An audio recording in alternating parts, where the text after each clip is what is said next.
warahmatullahi wabarakatuh. Bapak Ibu, mari kita mulai. Ada pertanyaan dari brosur?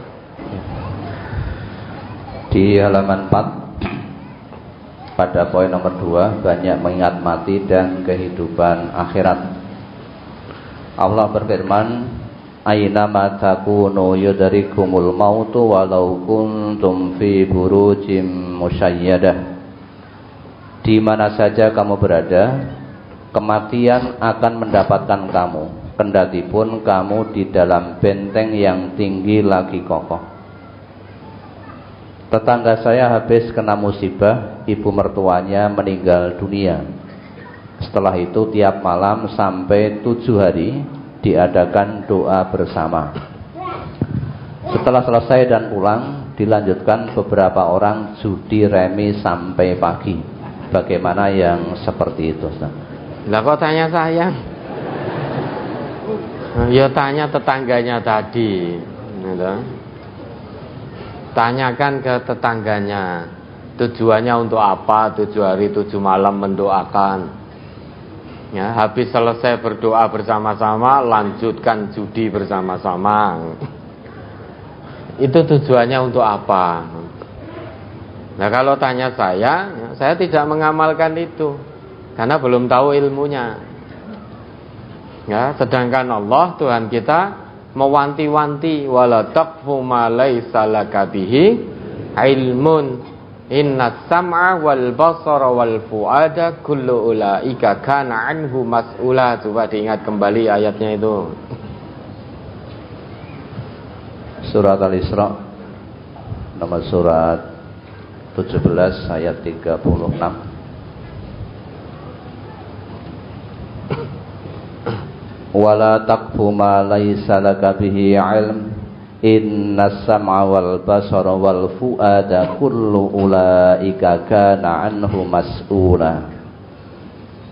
Dan janganlah kamu mengikuti apa yang kamu tidak mempunyai pengetahuan tentangnya. Sesungguhnya pendengaran, penglihatan dan hati, semuanya itu akan diminta pertanggungjawabnya. Ya, memang kita ini diperintah oleh Allah untuk mentaati Allah, untuk mentaati Rasul. Wa ati'allaha wa ati'ur Rasul wa ati'allaha war Rasula wahdaru. Taatilah Allah dan taatilah Rasul, tapi hati-hatilah. Ya, memang itu perintah Allah. Allah mewajibkan kita untuk mentaati Allah dan mentaati Rasulullah, namun dengan kehati-hatian. Nah, dalam rangka hati-hati ini, prinsip kita menjalankan agama ini yaitu tidak hanya sebatas ikut-ikutan. Wala taqfu ma laisa laka bihi ilmun. Yang namanya menjalankan agama harus ada ilmu. Harus dengan ilmu dalam arti kita ngerti ilmunya, tuntunannya dari Rasulullah. Karena yang paling paham agama ini adalah Rasulullah. Sedangkan Nabi kita telah mewariskan pada kita semua ini biar tidak sesat. Hanya 2 yang Nabi wariskan, yaitu kitab Allah, Al-Quran, dan juga sunnah Rasulullah. Kalau kita pegang teguh pada kedua hal ini, jaminan dari Nabi, lan tadillu, kamu tidak akan sesat. Kamu tidak akan sesat. Nah, oleh karenanya, sebagai bentuk kehati-hatian kita dalam mentaati Allah dan Rasul, kita pegang prinsip yang Allah tetapkan. Selama belum mengetahui ilmu yang datangnya dari Allah maupun dari Rasulullah, kita tidak mengamalkan. Sekalipun banyak masyarakat yang mengamalkan. Namun jika kita belum mengetahui ilmunya, kita tidak mengamalkan. Belum mengamalkan. Nanti sesudah tahu ilmunya. Lah kok begitu? Lah ini karena larang ketetapan Allah begitu. Kita mengikuti ketetapan Allah, mudah dalam beragama itu. Kalau belum tahu ilmunya, jangan lakukan apapun. Kenapa? Karena innas sam'a wal basar wal fuad kullu ulaika kana anhu mas'ula. Karena pendengaran, penglihatan, hati, itu semua nanti akan dimintai pertanggungjawaban oleh Allah. Kamu melakukan itu, kamu dengar dari siapa? Kamu melihat amalan siapa? Apakah Nabi mengamalkan itu? Apakah kamu mendengar Nabi menyabdakan itu? Dan hati kita juga akan dimintai pertanggungjawaban. Kalau kamu condong mengikuti amalan itu, kamu ikut siapa? Sedangkan agama ini yang harus kita ikuti adalah Nabi.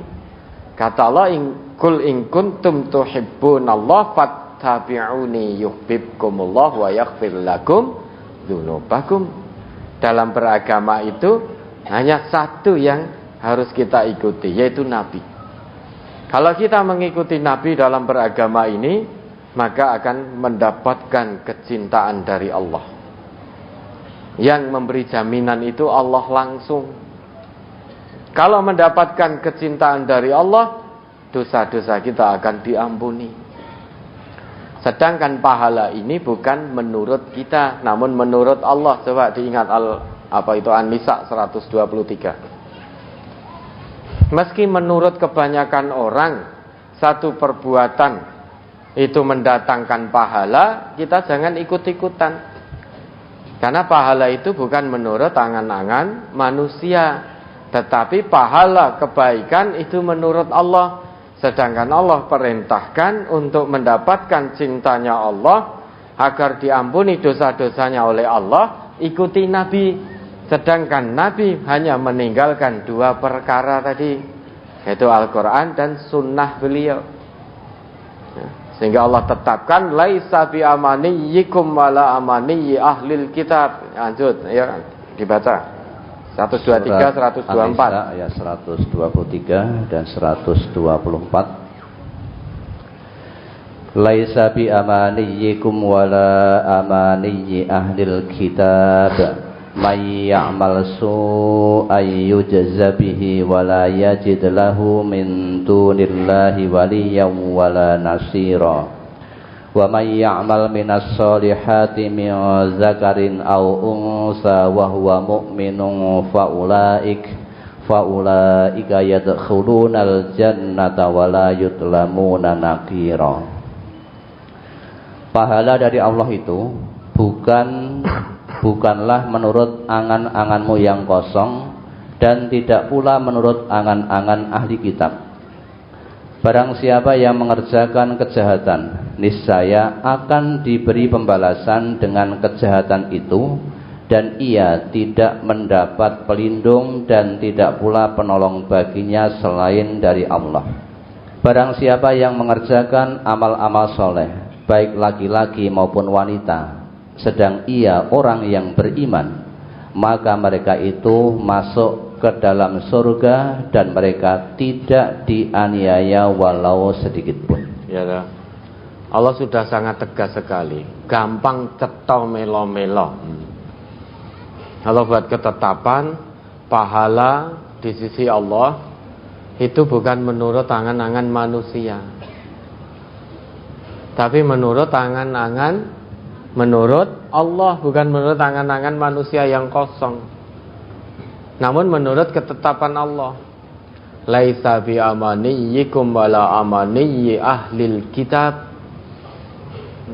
Sehingga akan banyak orang nanti ketika di dunia merasa telah berbuat baik, ternyata di sisi Allah dinilai perbuatannya tidak baik, karena hanya ikut-ikutan, tidak mengikuti apa yang diajarkan oleh Rasulullah. Seolah-olah dia berpikir sudah berbuat baik, namun ternyata amalnya sia-sia. Yahsabunahu, apa itu? Wahum yahsabunahu annahum yuhsinuna sun'a. Alladzina dhalla sa'yuhum wahum yahsabunahu annahu yuhsinuna sun'a. Jadi akan ada orang yang merasa telah berbuat kebajikan, merasa mendapatkan pahala dari Allah, padahal amalnya sia-sia. Amalnya sia-sia. Karena yang namanya pahala itu bukan menurut manusia, namun menurut Allah. Sedangkan Allah sudah utus Rasulnya untuk menjelaskan, mengajarkan apa yang menjadi ketetapan agama Allah ini. Dan dijamin oleh Nabi, bahkan langsung jaminan dari Allah, kalau kamu ikuti aku, yaitu Nabi, jamin yuhibbukumullah, akan mendapatkan kecintaan dari Allah. Dicintai Allah, diampuni dosa-dosa kita. Sehingga pahala itu bukan menurut kita, sudah ada aturannya. Saya tidak bisa kita membuat acara sendiri, aturan sendiri dengan mengatasnamakan agama. Nah, sebagai bentuk kehati-hatian, maka kita tidak mengamalkan hal-hal yang semacam itu karena belum tahu ilmunya. Apakah menyalahkan? Juga tidak. Mempersilahkan, monggo silahkan, lana a'maluna walakum a'malukum, masing-masing akan menuai apa yang dilakukan sejak di dunia. Nah, kalau tadi tetangganya seperti itu, ya nanti ditanyakan kepada tetangganya. Kalau tanya saya, ya saya tidak tahu maksudnya apa. Maksudnya apa? Saya tidak tahu, wong tidak mengamalkan. Tidak mengamalkan dan tidak menyalahkan yang mengamalkan itu. Wong masing-masing pilihannya sendiri-sendiri. Namun kalau warga MTA, ngaji di MTA tidak boleh melakukan itu. Kenapa? Karena kita belum tahu ilmu tentang itu. Kalau belum tahu, maka tidak mengamalkan. Nanti kalau sudah tahu, baru kita amalkan bareng-bareng. Nek wis ngerti.